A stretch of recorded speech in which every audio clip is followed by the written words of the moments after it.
In this example, we want to solve the compound inequality. -2 is less than x minus 5, less than 10. So a lot of people will kind of freeze up at a problem like this and not really know where to go and how to approach this. This type of inequality is going to be in the category of and, meaning we want the intersection between the two. We want the overlap between the two. So there's two different ways. I prefer this method I'll show you, and then I'll show you another method that some people will show. I like to just break this up into two inequalities. So I would take this piece and just branch it off to the side. So I'd have -2 is less than x minus 5, and then I would take this piece of it and then branch that off into a separate problem. So x minus 5 is less than 10, like that.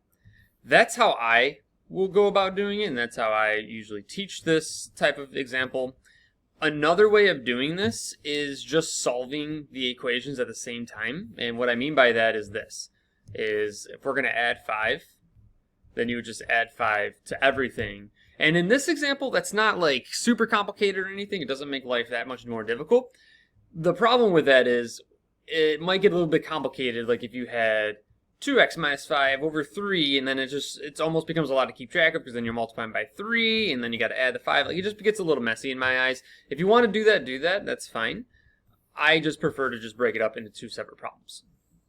So then I solve this inequality over here, and the solving process is just like solving an equation. So I have -2 is less than x minus 5. I'm going to add 5 to both sides on this one, just like how I was saying here when you have the solving the ones at the same time.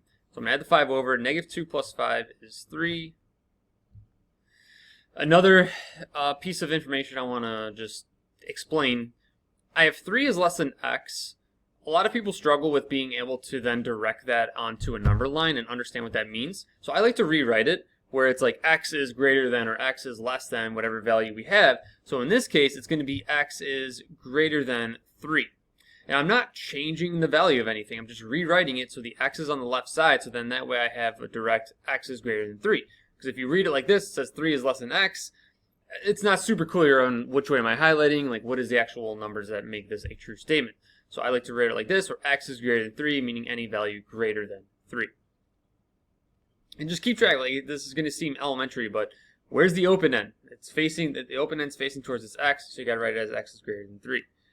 And then over here, we're going to solve, add 5 over. So then we have x is less than 10 plus 5 is 15. So x is less than 15.